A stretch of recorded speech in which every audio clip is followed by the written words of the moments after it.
Good evening, everybody. My name is Mark Houston. I'm an alcoholic. And a power that I was asleep to separated me from alcohol the morning of October 19th of 1982. And it is that power that has kept me separated from alcohol since 1982 in spite of myself. So it's good to be here. New York's beginning to feel like a third or second home or something. I find that to be interesting. We were talking last night. I got to tell you, perceptions. Everyone in the room, from birth to this moment, you form perceptions, and then you form ideas, and then you formulate belief systems, and they dictate your life. And I was born and raised in Iowa in the Midwest, and prior to ever coming to New York City, I had formulated some belief systems about you all. And I discovered about 90% of them were not true. Riding in traffic today, 10% are. Although there was another little fun incident. By the way, Joe and I have a bodyguard here with us tonight. We're not naive anymore. And at any rate, I had gone up to Bally's about 10 o'clock in the morning. I'd done prayer and meditation, and I was running on a treadmill, and then there's a plate glass and a sidewalk, and all of a sudden, over about a 10 or 15 minute period, I got to watch some extreme violence between two human beings right in front of me as I'm on this treadmill talking to this girl. And I mean right in front of me, like it's just big plate glass, and real little Hispanic guy, and very, very large African American. The first thing I realized is Hispanic guy's either on crack or just real dumb, because there's about 100 pounds difference in the African American. It was obviously a bodybuilder. He didn't have an overweight problem, and then you watch this thing, and they were like two bees swatting. And after a while, I could tell the Hispanic guy was praying to God. He wished he had a gun, and I'm just running. I'm saying, God, this is just amazing, this world I live in. And so anyhow, finally at some point in time, the Hispanic guy realized his life was probably in danger, and he took off running. And, of course, the only problem was he drove a security truck, which happened to be parked right there. So the other gentleman waited for about 10 minutes, and I'm still running. I'm just watching, and he's prowling around the thing, and of course, what I'm doing is seeing a lot of myself there, you know what I mean, in living color in front of me. And then finally he left. He didn't even come in and work out. I guess he got one there. And then I thought, okay, that's interesting. So then I get in my car, and I'm getting ready to pull out, and I had my cell phone, and I didn't realize that you all have had a change in laws up here. And I happened to be on my cell phone without the little microphone, and I apparently did not turn fast enough for a gentleman behind me, and so the next thing I knew, I had a guy on the left with the window down hollering obscenities I haven't even heard before at me. So the guy I'm talking to, I casually said to him, "Excuse me, but do you now have a law in New York about talking on cell phones?" And I won't even go into what was being said to me. And it was obvious he was going to stay pace by pace with me until I really got his point. And he said, "Yeah, Mark, it is against the law." So I go in, and I turn around, and I just smile, And I said, "I think I'm going to go back to the house and meditate." So anyhow, I've had some fun here, but to say the least, one thing Joe and I were talking about that I do love about people I've met on the East Coast is that you're real to the extent to which you are real. Joe and I go a lot of places, and people come up all the time, and I'm glad you're here, and then turn around and assassinate our character. And here, you're just real clear. You'll come up and say, I just really don't care for you. I want you to know that. You just really pissed me off big time last time, and thank you very much. Have a good day. And it's just, I can work with that. You know what I mean? See. Joe and I were talking about that. Sometimes a guy will come up and hug you or shake your hand, and he'll leave, and you feel like you got slime all over, and you can't figure. And he'll say, "Oh, it's so great to and he leaves, and it's like, why do I feel so weird? Well, it's because he's lying to you, right?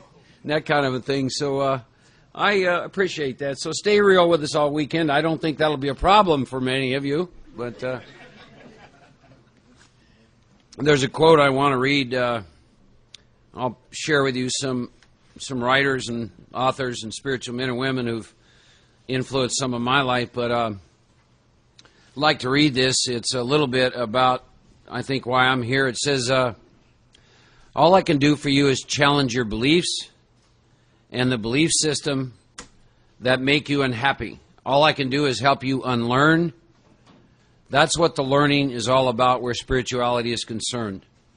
Unlearning. Unlearning almost everything that you have been taught. A willingness to unlearn, to listen. And that's from a book called Awareness by a man named Anthony DeMello.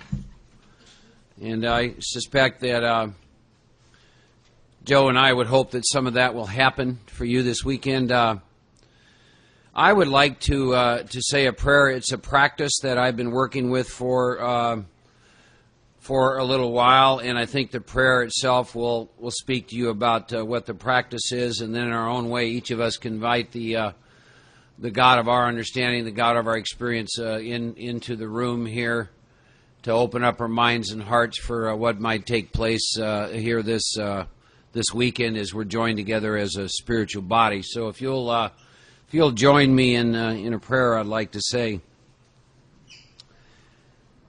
our Creator, we thank you for bringing us together in fellowship and in love this weekend, and please give us awareness that this breath that we're taking at this very moment is a breath we have no experience with, and please make us aware that from this moment on through the rest of this weekend that we have never, ever had the experience that lies before us. Keep our eyes and our ears and our hearts open to the wonder and the newness and freshness. And if we're here with people we know, help us to realize and understand our Creator that within the next breath and anything from that breath as we experience them, it is all new. Let us go through this weekend with open minds and open hearts and be of service and love to each other. Amen. A couple other things, and then I'll turn this over to Joe. It's good to be sitting up here with Joe again. Joe is my oldest living friend, sober living friend. Joe's been sober a lot longer than me, somewhere around 60 days, I think. And I was in treatment getting detoxed in 1982 when I first met Joe, and we were talking about that on the plane.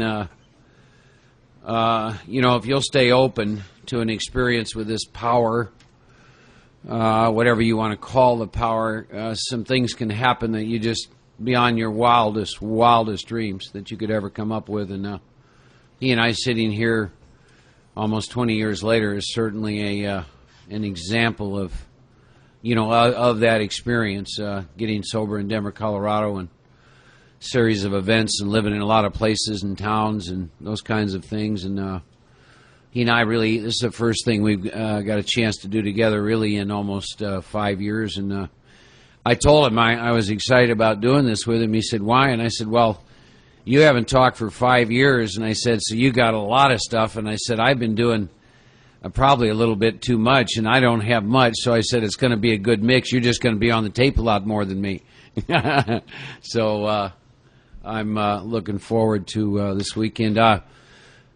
We'll turn this over to Joe, and then I do have an intent for this weekend that I'm going to share with you all when he's done. And then I had to laugh. Someone said to me, well, how do you and Joe prepare for something like this? And I said, in my case, I drank alcohol for 20 years, came into AA, and that's how I prepare. So we're here to share our experience with you all out of the big book of Alcoholics Anonymous, and our experiences with spiritual living, and our defects and our shortcomings, and probably a whole bunch of other things. So that being said, let you listen to my dear friend Joe.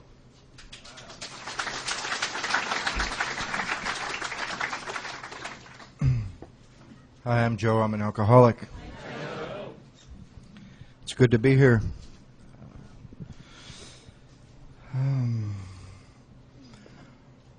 For me, I have a strong connection with the East Coast, actually. I grew up in Battle Creek, Michigan, which is halfway between Detroit and Chicago, and that was kind of what I was like. I was a white guy who lived halfway between Detroit and Chicago, who wanted to be black. I really did, because I didn't feel right in my family. I wanted to be anything other than what I was. I met a Mexican woman when I was 17. She was 34, and then I wanted to be Mexican. She was the first woman my mother ever caught me in bed with, and I lived in the basement of my parents' home, and my mother came down one morning, and I'm 17, and there's a 34-year-old Mexican woman in bed with me and 3 Mexican children on the sofa. And that was 5 years after they didn't know what to do with me. Because at age 12, I had a spiritual awakening, and they thought I was fucked up. And I felt whole the first time everyone else thought I was fucked up. I started to feel whole when I looked weird to the rest of the world. And when I felt weird, they just thought I was kind of a quiet kid. And there's not a big difference between my first spiritual awakening, the awakening that I had when alcohol worked the first time, and the spiritual awakening I had when alcohol didn't work the last time. And a lot of you can look at those 2 times, and I'm sure everyone in this room had an awakening. It doesn't mean the first time you drank, but I think for me they were really similar. One felt really good, and it connected me to something I had never been connected to, and that was when the first time alcohol worked. And the last one felt really bad, but it connected me to something I had never been connected to. The only thing that alcohol and drugs ever blocked me from. I've always thought it's interesting that alcohol and drugs treat alcoholism and drug addiction. I hope there's nobody here in this room with a drinking problem. Right? And I don't mean drinking today. I hope there's somebody in the room that drank today or yesterday. But I hope there's nobody in this room with a drinking problem, because AA is not for people with drinking problems. Because people with drinking problems stop drinking, and that's their problem, and they get better when the problem's out of the way. I hope this room's filled with people who, when they quit drinking, they got somehow worse and worse and worse inside. Because I understand you. I know you. I met a guy last night. We knew each other the first time we looked at each other. I knew him. First time I met Sydney, I knew him. First time I met Larry, I knew him. I told him last night in West Orange, I see this as, and this will date some of you, and I can bring it up to date for you younger people, but I see this as Appalachia 2. Right? When the 5 heads of the 5 families came together in Appalachia, and but that was about causing harm and crime and corruption and disunity. And I hope the 5 heads of the 5 families that have come together from Harlem and Staten Island and Queens, and hopefully there's some people from Manhattan and wherever the 5th head of the family is from.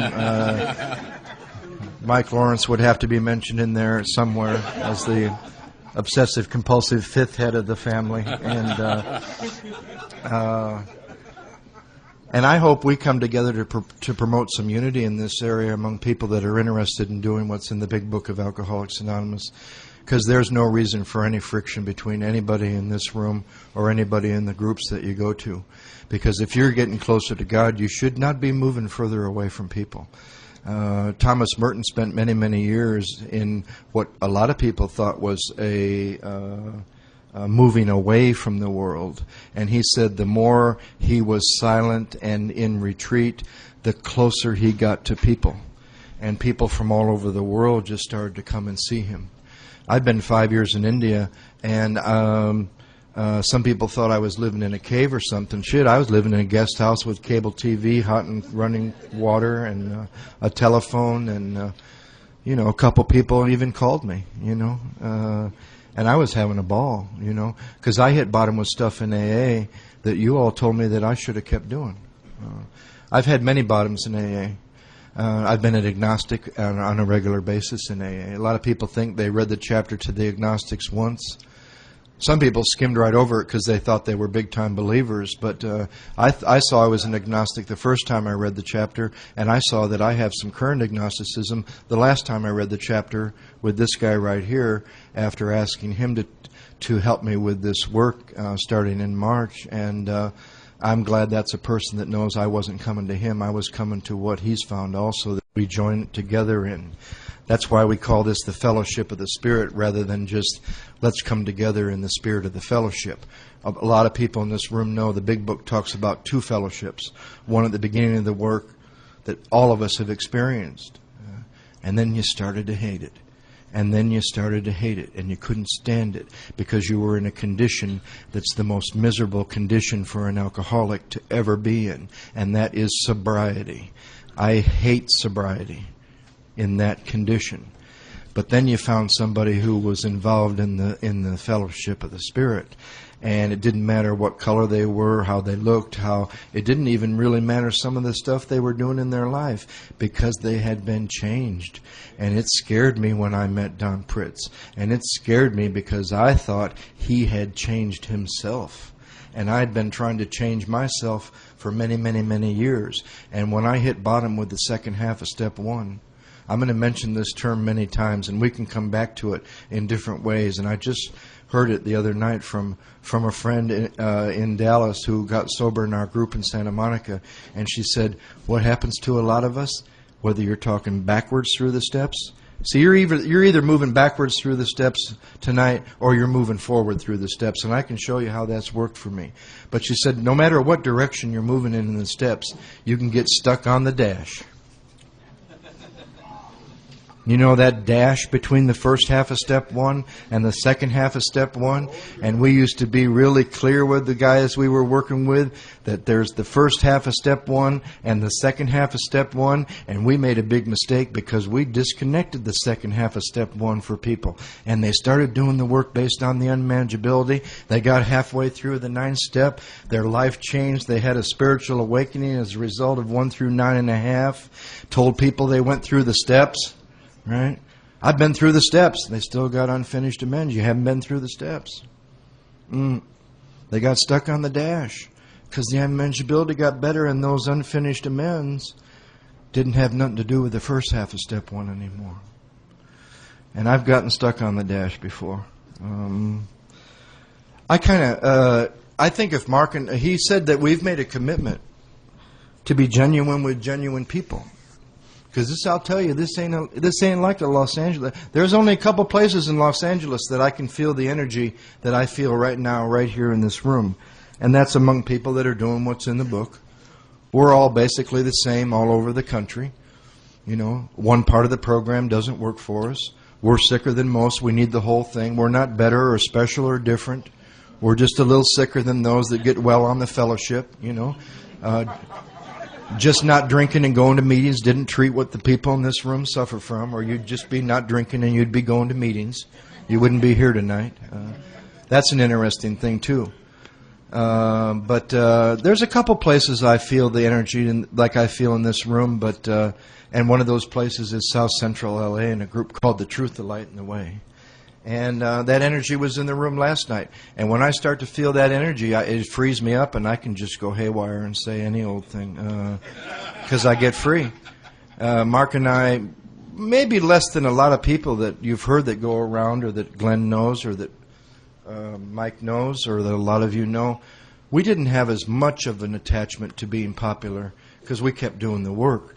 But I can tell you, as far as this weekend is concerned with Mark and I, we are no longer interested in being popular.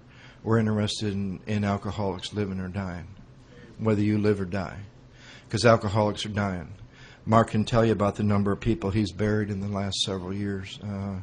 And I can tell you the number of people that are dying of alcoholism in the countries that I've been in the last 5 years. So if you're going to be free to ask, if we're going to, and he'll talk about this too, giving someone or giving a group or giving everyone here this weekend consent. You kind of got to ask yourself, how many people in your life in the program have you given spiritual consent to? Have you given permission to ask you anything at any time? How many people do you have in your life, in your program, that care more about whether you're growing or how you might feel about what they might have to say? And in our group in Southern California, we don't put it that nicely. We talk about unsigned death pacts between members of Alcoholics Anonymous that go like this. You don't say anything to make me uncomfortable, and I won't say anything to make you uncomfortable, and we're going to frolic off on the road to sobriety, right? Right. So you got to examine that. And if we're going to give spiritual consent, that you all can ask us anything. I've been a member of a group from Santa Monica for 15 years. There's people in this room that have been to that group. Matthew got sober in that group. And other people have been there. Mark's been there. Mark's going to do a retreat for that group in September. And we ask each other questions before, during, and after the meeting. And our format is an hour-and-a-half meeting with a 20-minute speaker who picks a topic from the first 164 pages, doesn't stand behind anything, sits in a circle with us, picks a line or a word or a phrase, shares for 25 minutes, and then the format says the meeting's now open for anybody who would like to share and or questions to anyone, from anyone. And it's a powerful format. So if we're going to give you permission to ask us anything at any time, I have a few questions. I think questions are much more important than answers, even when you're taking somebody through this, even when you're going through this. These questions, especially in the first 3 steps, these questions are not meant to be answered. A lot of you want to conclude about God.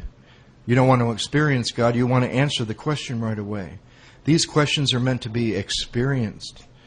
And I would like to talk a lot this weekend about the difference between knowledge and experience. So I got a couple questions just to get a feel for the room that'll help both of us. How many in the room are in their first year of sobriety for the first time? First year, first time. Okay. There you go, Chris. How many people, raise your hands again, in your first year for your first time? 5 or 6. That's a reflection of what new people in the program are being told to do. You would think it would be vice versa from what we were talking about last night, right?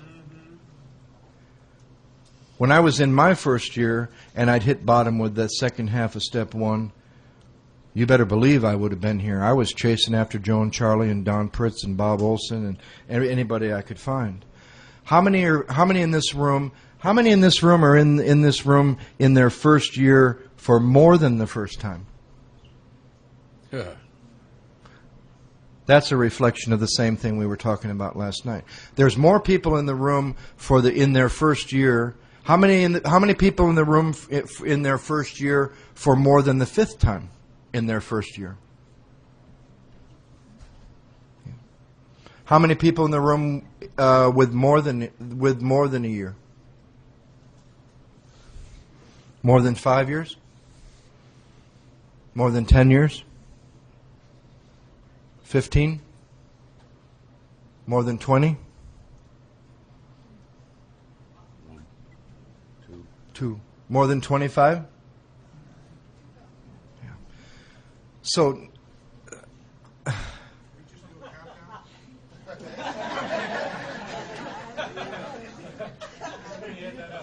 that doesn't make any sense to me. The people that really need to be here aren't here. And the people that don't really need to be here are here. Which is why they're here, because they're still sober.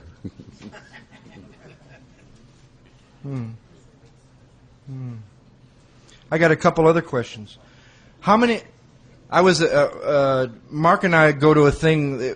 Actually, it was the first Fellowship of the Spirit. It was where, and they were more like just a conference, Friday night speaker, Saturday night speaker, Sunday morning speaker. I believe there's a few people in the room that were at the first Fellowship of the Spirit, which was outside of Denver. I think, I'm guessing, correct me if I'm wrong, 10 years ago. They just had their 10th annual Fellowship of the Spirit in Denver, where most of our lineage, if you're connected to any lineage in this room, most of our lineage come from. Some of you might not know Mark and I from a hole in the ground, but we're not in a hole in the ground. That's why we're here. So I should tell you about our lineage. My sponsor is Don Pritz from Denver, Colorado. He's 35 years sober. I met him when he was 15, and now I'm 20. His sponsor is Gary Brown. They have about the same amount of time. Gary might be 36 or 37. They both got sober in the Denver Young People's Group in Denver. And Gary Brown's sponsor is Paul Martin. That's not Father Martin. That's Paul Martin from Chicago, who is 57 years sober, and he was brought in by Dr. Bob and the first member of Alcoholics Anonymous in Chicago, Paul Stanley. And that's a good lineage. And I only share that to brag. Right? And to tell you that that's the lineage I needed to be exposed to, because any more of what I had been exposed to in my first meeting would have killed me. I'd been to 10 treatment centers, and I hadn't found out the answer to that very important question that some of you are still grappling with in your mind tonight. Some of the older members, some of the newer ones, some of the ones that are in their first year for more than the first time. And that question is a very important question that needs to be answered, because it can be asked at any point in your sobriety. And that question is, what's wrong with me? What's wrong with me? I'm 15 years sober. I've done everything that they've told me to do, and I'm hitting bottom with some new stuff. Or I'm 7 years sober, and I tell my sponsees, my proteges, whatever you call them in New York, in Los Angeles they have a equally degrading name for them. Babies, my babies. I tell all my babies that I've been through the steps 6 times, and we're all going to do it now for the 7th time. And, dear God, one of my babies should ask me if I still have unfinished amends from the first time or the second time. See, I wouldn't tell him I'd been through the steps if I'd never finished 4. I wouldn't tell him I'd been through the steps if I'd never finished my 5th step. But I'm running around the country telling people I've been through the steps 4 or 5 times, and I've never finished 8. And I've never finished 9 because I didn't become willing to make amends to them all. And you know how I know I didn't become willing to make amends to them all? Because I haven't made amends to them all. That's when you know you're willing to make amends. That's when our friend says, when you know you're willing to make amends, you hear some really strange noises. And I thought the boy was crazy. And he was a Crip. And he was 30 years in a 10-mile area and had never been to the beach. And the beach is 20 minutes away. He'd never left South Central. He got to amends. He made 350 amends. 100 to family and so, and 250 breaking and entering because he was good and he never had gotten caught. He used to make cold calls like those guys that come to your door from the Christian Science Ministry. He used to make cold calls on neighborhoods and say, "Dear God, please show me any homes in this neighborhood that I broke into." And he told me one time when I was grappling, when I was telling my home group I was willing to make a certain amends, and he said, "No, you're not." I said, "How do you know that?" He said, "Because if you were, you'd be hearing strange noises." And I had no idea what he was talking about. And I said, "What kind of a strange noise?" And he said, "Like this. Ding dong," right? Hello, right? Those kind of noises. Or the strangest noise to come out of an alcoholic's mouth. I was wrong. That's number 2 to the 3 hardest words for an alcoholic to say. The 3 hardest are, some idiot in the room's thinking, "I love you." And anybody that drank knows those are the 3 easiest words to say for an alcoholic. No, those aren't the 3 hardest words. The 3 hardest words are, "I don't know," right? And where I was going with that, I have absolutely no idea. Let me give you a basic idea for the members of Mike Lawrence's troop that need to know the exact schedule, moment, time, emails sent out with directions from... Here's one with directions from Baltimore, Maryland, and Philadelphia, Pennsylvania. No, I'm just teasing. It's good to know. We're going to do like 3 60-minute sessions tonight with a 15-minute break between each one. We're going to do 3 sessions in the morning starting at 9 o'clock. We'll go for 60 minutes, we'll take a break. We'll go for 60 minutes, we'll take a break. We'll go for 60 minutes, we'll go to lunch. We're going to do 2 sessions tomorrow afternoon, starting around 2, so you'll have a nice lunch break from 12:30 to 2. Saturday evening, you got a wild limey lush from Manchester, England that's going to entertain you with acronyms and great words of wisdom, and a panel for questions and answers. Mark and I are going to allow questions at most of the end of each session. And then we'll do 2 sessions on Sunday morning starting at 9 o'clock. He's got to get a plane at 12:30, so we're going to end Sunday around 11:30. I'm going to stay, get married, and spend the rest of my life in New York. God told me. He told me the day that I'm going to fall in love, that I told Mark that one of his friends in Texas will have to drive my car up from Dallas because I'm never leaving New York again, but I'm just kidding. Maybe. So that's the basic schedule. But I have a couple other questions. At the Fellowship of the Spirit, at probably their 7th one, I think Matthew was there, I was asked to do a thing, and there was about 350 people in the room. And they say that it's a conference for people that do what's in the big book. And there was a lot of our friends there, and they all say they do what's in the big book. And I asked them this question, and I'll tell you the answer they gave after you give your answer. How many people in this room have reached a state of consciousness in their sobriety where they were current with every amends they were consciously aware of?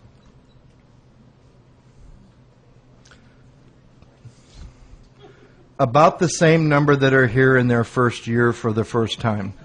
Now, there must be some statistical, ironical correlation between that, and you'll have to think about it, because it was 5 or 6. How many people have suffered from the myth in Alcoholics Anonymous that you cannot ever get current with amends? I'm not saying finished. There's always going to be new ones. I'll probably have a couple to make after this weekend. I'm liable to do anything at any given moment. But how many have fallen victim to the belief that it would be impossible for you to ever get current with every amends you're consciously aware of? But how can only those people say they've fallen victim to that belief when only 5 or 6 raise their hand? Everybody who didn't raise their hand should say they have fallen victim to a belief that it would be impossible to finish every amends you're consciously aware of. How many people in the room with unfinished amends believe those unfinished amends have anything to do with them drinking alcohol again? Let's think about it. Okay, let me ask it this way. How many people in the room with unfinished amends don't think it has anything to do with them drinking again? Their unfinished amends. Now, when you answer questions, if you want to know the truth versus the lie you may be telling yourself, look at your actions. In other words, if you're sitting in the room and you have a bunch of amends and they've been in your consciousness and you're doing nothing to complete those, then you have the belief system that making those amends has no connection between drinking whiskey again. So when you answer that question, do it predicated on your actions. Does that make sense? Okay. You'll come up with a different answer. Stuck on the dash. I go to a guy, I'm about 10 years sober, I've been through the work several times. I said, Mike, I'm having trouble with amends. He said, how many you got left? I said, 4. He said, do you know how to make amends? I said, yes. He said, do you know who they're to? I said, yes. Do you know where they are? I said, yes. He said, you're not having trouble with amends because these guys that I got sober with can take you forward through the steps and they can take your ass backwards through the steps. And he says, you know what? You're probably not done with 8. You probably haven't really become willing to make amends to them all. Last word of the 8-step, most overlooked word in the 12 steps of Alcoholics Anonymous. All. And I think when they mean all, this might be confusing for some of you brainiacs, but I think when they say all, they might actually mean all. Or when they say the chapter called How It Works, it could actually mean, now let me think about this. How it works. And there is a solution. For someone that's been to 7 colleges and a couple degrees and a psychologist and has worked as a therapist, there is a solution could actually mean, now let me get this right, that... There is a solution.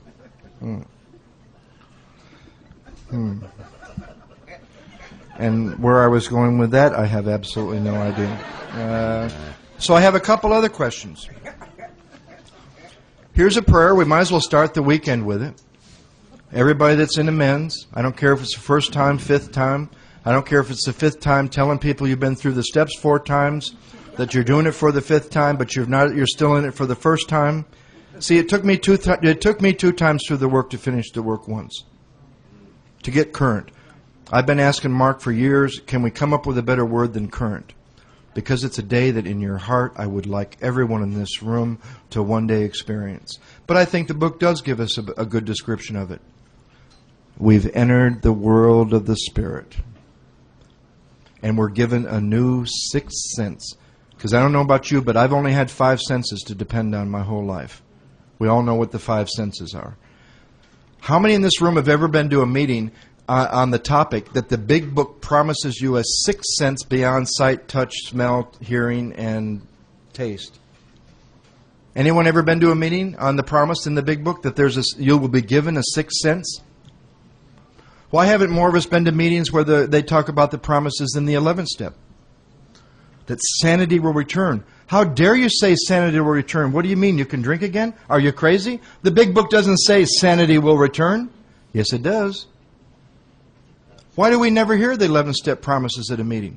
How come some groups only say there's 12 promises in the whole program and it's halfway through 9, which leaves a lot of you in a lot of big trouble, because a lot of you know in your heart you're never going to make it halfway through 9 unless some major power comes into your life from where you are tonight to where you are to get halfway through 9. That's how I felt.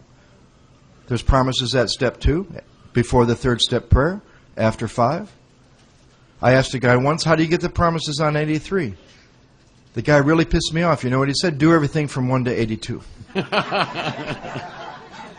That's too simple for a guy with a mind like mine.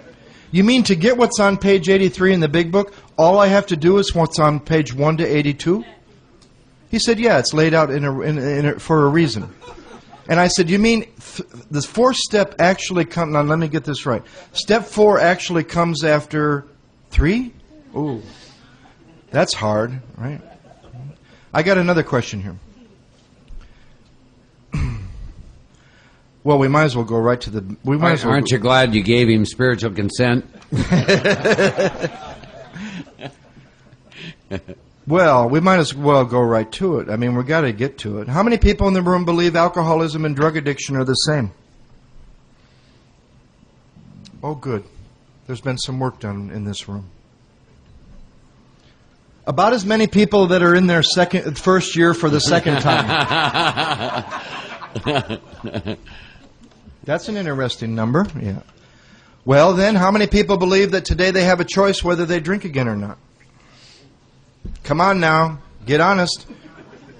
You're sharing it. You share it. Today I have a choice. Today I have a choice. How many of you have a choice?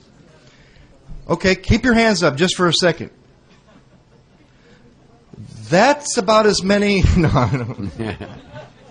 That's about as many that are in the room in their first year for more than the 5th time. Those that believe they have a choice today. Well, for those that raise their hands that think they have a choice today, whether they drink or not, let me ask you this. Doesn't every description of the insanity of alcoholism in the first 53 or so pages in this book describe people who think they somehow have a choice whether they drink again or not? Isn't the idea that you have a choice today the insanity of alcoholism? Think about it. Now, some of you have found God, and you say, God has given me the power of choice to drink. What kind of God did you choose that would give you a choice over something you know is going to kill you? And if you have a choice today and you've done some work, what happened to the promise that you'd be placed in a position of neutrality, and the people that said statements like, he couldn't drink even if he would? Right. The problem has been removed. If the problem has been removed, there is no choice. The only time there's a choice is when there's a problem.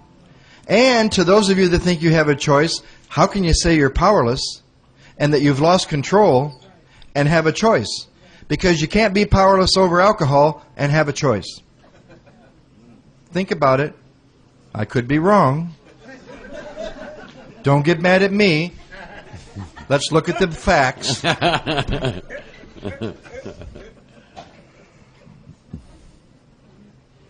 How many in this room believe you'll always be recovering?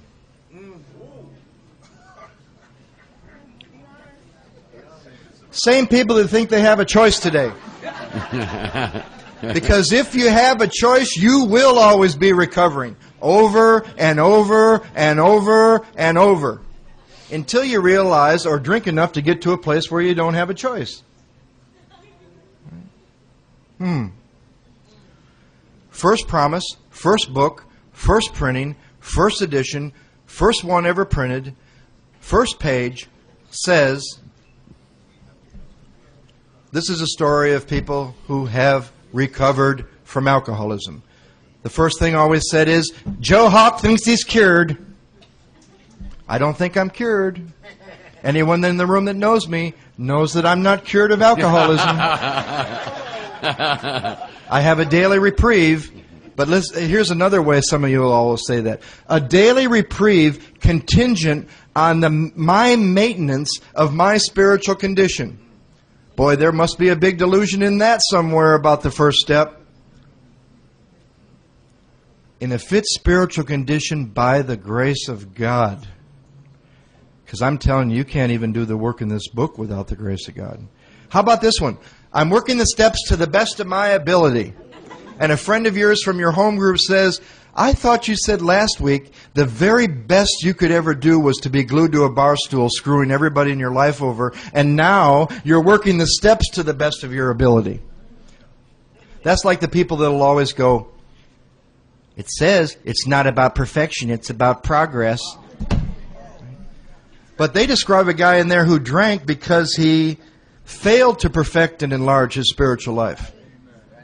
I just beat the wife today, just lost my job, yelled at 3 people on the way to the meeting, and they'll always go to the one line that shows the sickest people in the room.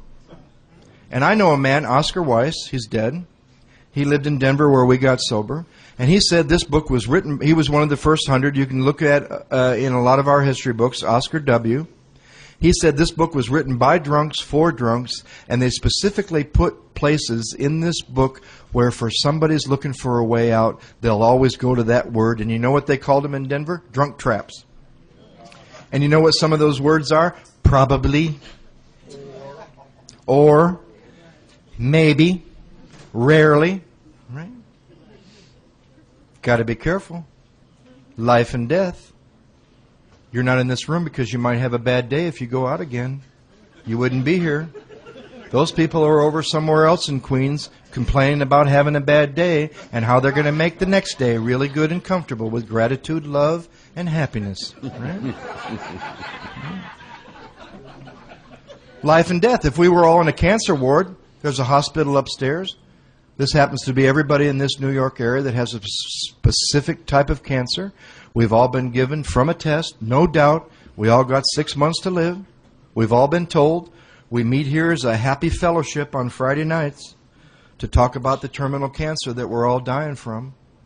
And somebody walks in the room and he says, good news, just came into the area, just came from Switzerland, a 12-part treatment, and none of you will have to die. Now, would we be sitting around in this room debating whether to take that treatment or not? Would we want to get the book from the guy that brought the treatment and study the book on how to take the treatment? And if there were 200 people in the room and there was only 150 treatments, what would happen to you guys in the back that think you have a choice whether to take that treatment or not? They'd be sitting in the back wondering. Yeah. Chris Raymer would be knocking anybody out of the way between him and that treatment. My buddy over here would probably have to kill a couple people to get to that treatment. Because he probably did when he didn't take the treatment anyway. Because he knows he doesn't have a choice. And it's a terminal disease. But yet we sit around debating whether we should take the treatment or not.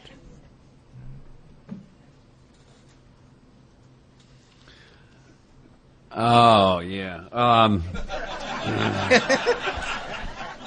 Okay, I met with God the other day. I had a meeting with God the other day. He came into my living room. She was about 45, black, right? Beautiful. And she said to me,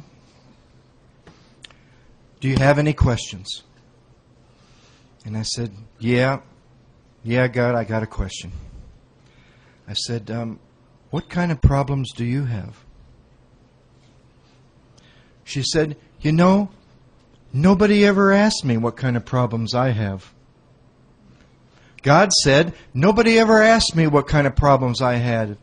Thank you. Thank you for thinking about me." And I said, "Well, what kind of problems do you have?" And she says, "I have a problem believing in humans when they say they love me. Because they only ask for money. And the only people that believe in me anymore are AA members, rappers, and sports figures."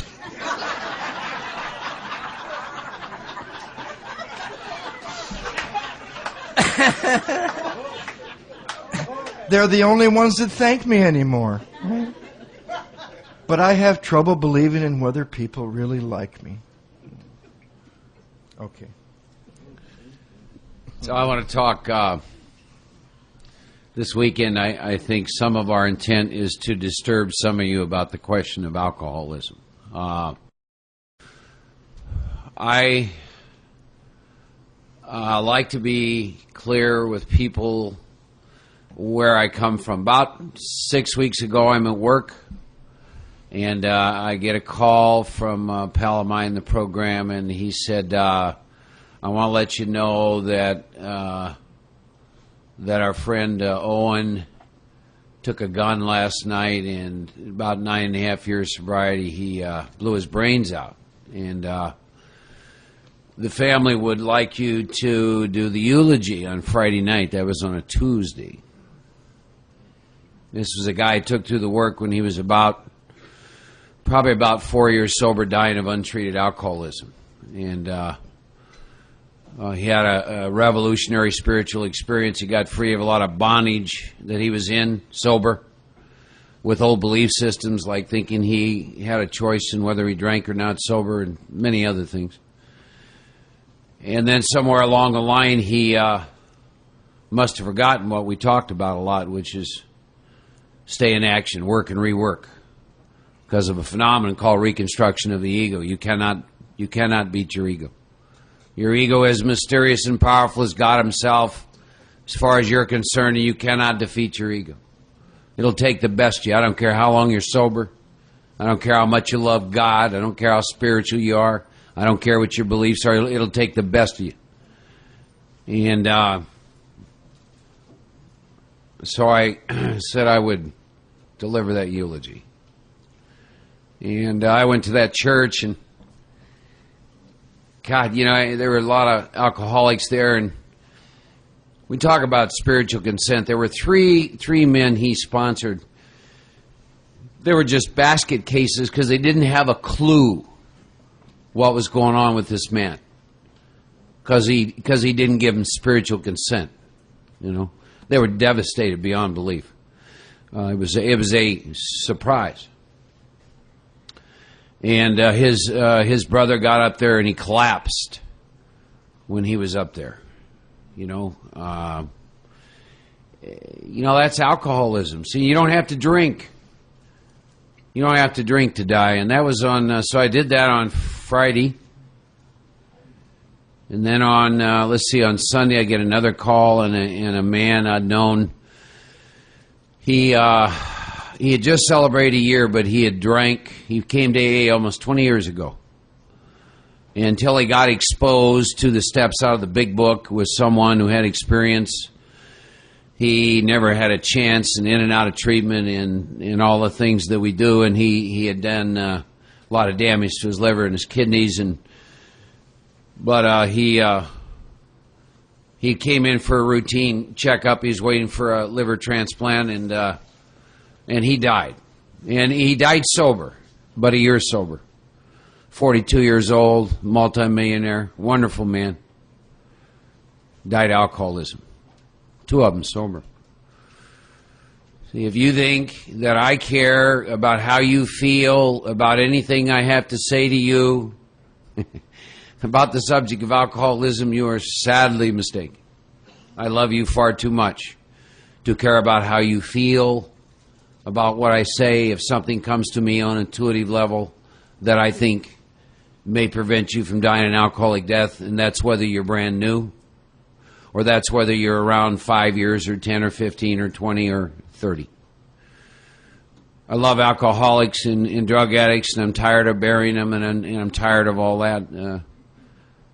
You know, those of you who don't know Chris Harr very well, you know, he and I have worked in the field of alcoholism for quite some time, and so we get to experience some things that a lot of you don't.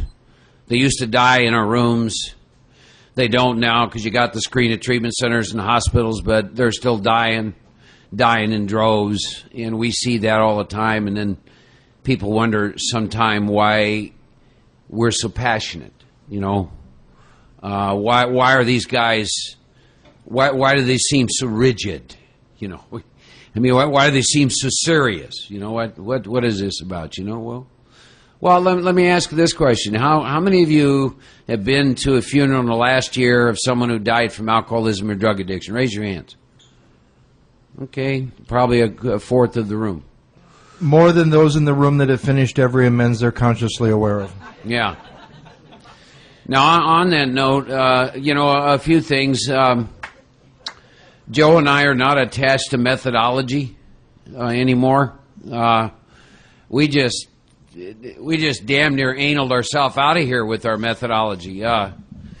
We got great on technique and method. We just didn't grow very much. And if you want to hear the mechanics, there's plenty of people in the room that know how to start on the title page. If you got to go back somewhere by yourself, you just ask Glenn Kay, which set were they still sane, and did they start on the title page, and just go through the mechanics of how to do the work. Get one of those, because that's not the attitude this weekend. Yeah, we've got a different one. We will certainly talk about the steps, but I believe you're going to hear a lot more of our experience with the steps. Some of what I want to talk with you about this week, I told you I had an intent. I want to share with you briefly my experience with 3 states of consciousness in which I have embraced and experienced life. The first state of consciousness is the one I was in when I was brought to Alcoholics Anonymous. I've heard a lot of different people's stories, but bottom line was I just have to assume on October 19th of 1982, this power, which I shall call God the rest of the weekend, must have just said, you know, I don't know. I got work for this guy to do, and he just ain't getting it. Zap. And that's really what happened for me. And I've remained zapped since then. And boy, there's times I really needed a drink. If the power don't want you drinking, you're not drinking, and choice don't have anything to do with it. And so that man who came into AA, the consciousness and the way in which he experienced life, once you separated him from alcohol for a little while, was he was in terror all the time. From the time he got up till the time he went to bed, he had minimal life skills. Just couldn't hit his ass with both hands, to put it quite frankly. And then you know, fairly quickly though, you get a little sober and you feel a little better, and you know, it's the big book says the main problem centers in the mind. That mind starts talking, and now you're adding new information. You're picking up an AA on top of old information that. And you somehow start to think you have some ideas and some thoughts about things, and you know, life begins to get better. And normally, you can get a job and get a house and a car and those kinds of things. And Somewhere in there, you'll do some. I think what Joe talked about is you'll get going along and you'll be doing some step work, and particularly you'll get up around that ninth step, and you'll have a list, and it may or may not be thorough, and you'll make some of those amends, and then you'll go back and rest on the dash again because of a belief system that making all your amends has no connection between drinking because you've lost your first step connection, and you may or may not dabble with the 10th and 11th step. And what really starts to happen based on my experience is your life starts to go real flat, and page 52 starts to show up in your book on a fairly consistent basis, and dishonesty begins to creep into your life. And when all that starts happening, since everything's connected, you begin to experience things like depression and some other neat stuff, and then you get to bring that into all the meetings and share that neat stuff, because by then you've forgotten what it was that got you there. And so that becomes a state of consciousness that you in which you get to experience your life. And somewhere in there, I think for some of us, it certainly happened to me, as I hit a wall with that, a big time wall, and something had to happen, and it did happen for me. Right around 10 years, I hit another bottom, just almost pulled my butt right out of here, and I recommitted and did a lot of work. I had a lot of unwritten inventory, and then in hindsight, there was unfinished amends. Some I had awareness of, some I did not have an awareness of. And I begin to approach inventories and fifth steps, multiple fifth steps, making all of the amends, paying all the money back with the desperation of a drowning man. And my life, actually, in many respects, in 1991 in a psychiatric hospital in Houston, Texas, is at almost 10 years sober, is quite frankly when I said the words of the third step and meant them with every fiber of my being, and said, from this day on, my life is not my business. I don't care anymore where I live, who's in my life. I'm done. Thank you very much for letting me believe I had something to do with all this for all this time. It just hasn't really worked too well. So just, take it away, and thank you. I'll just, I don't care where I live anymore and all that stuff. And then Joe talked about something, the last two amends that were in my consciousness that I needed to find. And for me, there's not such a thing as a big amend or little amend, or an amend is an amend, whether it's $5 or 50,000. And I don't know if you all are aware of this, but in the spiritual world, they don't have too many zeros. There's just, But through a series of events at 17 years sobriety, I found those last two people and made those amends. And now you get another level of consciousness that you get to experience. That is beyond anything that you can imagine, is beyond anything that your mind can wrap around. Position of neutrality, position of love, a position of service, a position of unification. Anything that speaks of separation, you have nothing to do with. You don't see gender, and you don't see race. And you don't care about yourself anymore. And you weep a lot. And you know God. See? You know the power behind the name. And you get to go places, and you get to talk about that thing, and you get to be a service at a level you just never even knew existed. And you're at peace within yourself, you see. Humility, humus, grounded. You're grounded in who and what you truly are. So you attach to the power and the power only. You get to walk being a free man. And that's the third state of consciousness. And based on my experience, that third state of consciousness, I did not get to experience until I'd made all my amends. And it took 17 years. It takes what it takes. So as we talk about the steps, maybe if you'd keep those three states of consciousness in mind, and maybe kind of ask yourself, which one am I at? If you're new, you're sound asleep, dreaming you're awake, you don't have to worry about it. You got a lot of grace just floating around, man. Just enjoy your ignorance while you can, although this weekend's not, we're going to mess some of you up because you're going to get awakened to some things, and then that means you're going to have to leave. And see, ignorance is bliss. When you wake me up to the fact that there might be a connection between unfinished amends and drinking, that's not a happy deal. Particularly if you have a lot of unfinished amends, because it means you got some things to do. So I would ask you to consider doing that this weekend. Where am I in this process? You are responsible for how you experience life. No one's doing anything to you. How much of that power do you want to know? Do you want to experience? You get to decide that. See? Spiritual consent. I only work with people who ask me to work with them. Why? Because it's simple. If you're content with where you're at and what you've been doing and how it looks and how you're living your life, then so be it. But if you have a restlessness within you and there's a part of you that said there is so much more, then we might be able to provide you with a set of spiritual exercises to bring that about. To have a revolutionary spiritual experience, I don't care how long you're sober. See? If you want to lay aside some beliefs, open mind, open heart. You heard that prayer that I opened with, and it truly is a practice.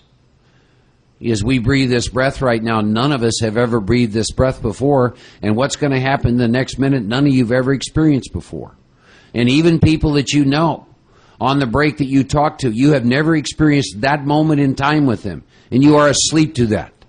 You are asleep to the sacredness and the wonder and the holiness of that, and the consciousness that can come with that. You're saying, what the hell is the connection between that and whiskey, right? See, everything's connected. You hear this thing all the time about, I don't have a drinking problem, right? I have a living problem. Let me think. What do we used to do to treat living problems? We drank. Okay? See, I tell people that, these guys will call me up, I got a problem with her. I say, oh, you're getting thirsty. No, I'm having a fight with her. Yeah, you're getting thirsty. And they get the point somewhere in there. If you're a real alcoholic, ultimately at the bottom of the funnel is a glass of whiskey. See it all the time. I think we had one person in this room with more than 25 years sobriety. I go to meetings sometimes, I have the most sobriety in the room. It's like, what is that about?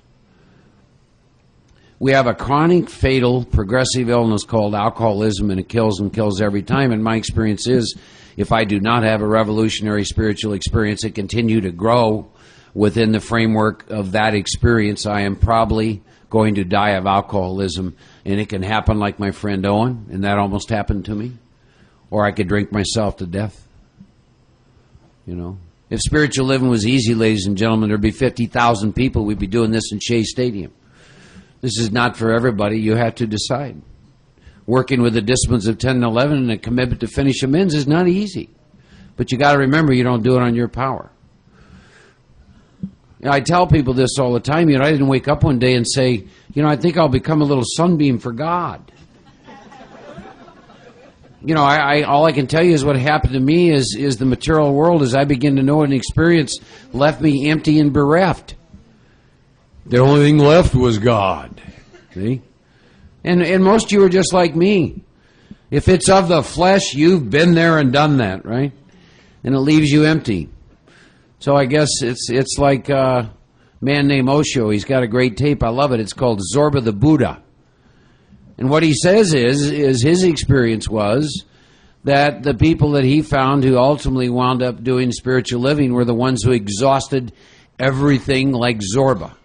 Drank all the drinks they could drink, had all the sex they could, ate all the food they could, just took the 7 deadly sins, ran them rampant as long as they could until it no longer worked.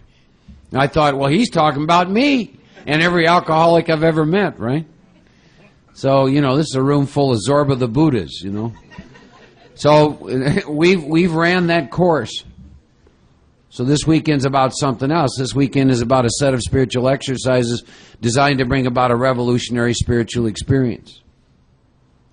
One last comment. To know God, you must be out of your mind. Because God is beyond your mind.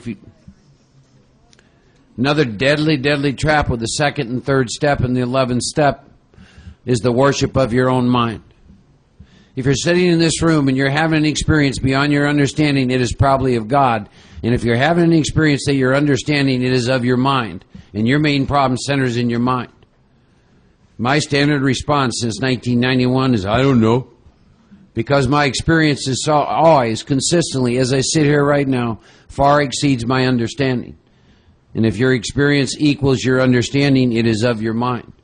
Unbeknownst to me, when I look at my first 10 years, it feels to me, when I look back in hindsight, that I did not know God, but that I was worshiping my mind. Because I thought that because my mind told me that I believed in God, that I knew God. Wow.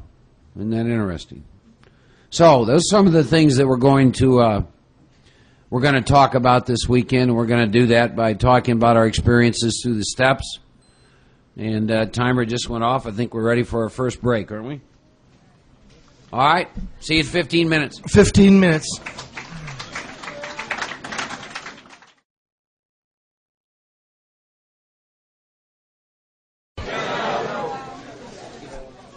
Can we have a moment of silence?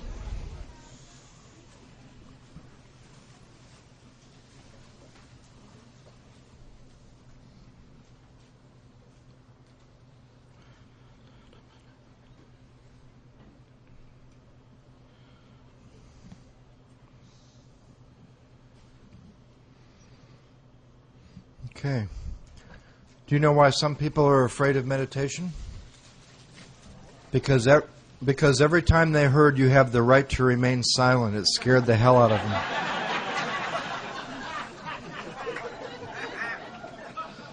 But you do. You do. You have the right to remain silent. What's that old saying? Don't just sit there, do something. What about this one? Don't just do something, sit there. It's a great book. Right? If your mind is open and you've said some sort of prayer, dear God, let me have an open mind and a new experience with these two idiots, whatever they say, this book, these steps, whatever might be asked, for an open mind, and please set aside what I think I know about those things, for an open mind and a new experience. You might have an experience this weekend. Does experience, having an open mind and beliefs being challenged, always feel good? No. Are we the kind of people that worship the idea, if it feels good, it's good. And if it feels bad, it's bad. So only do the things that feel good. Take care of yourself. Nurture yourself. Imagine nurturing the thing that you're supposed to get rid of. Be good to yourself. Nurture yourself. Work on yourself. My God, there has to come a time on the spiritual path where you just got to quit perpetuating violence on yourself by trying to change that part of your being that's always going to be a little bit fucked up. That's always going to be human. When one of my spiritual teachers said that to me, my God, I began to have compassion for myself. To love that part of your being that will always be broken. A couple more questions. How many have suffered from the belief that 1 through 9 are meant to be done once, and you live your life in 10, 11, and 12? The same number of people that are in the room for more than the first time in their first year. How many believe that a big book study is a waste of time?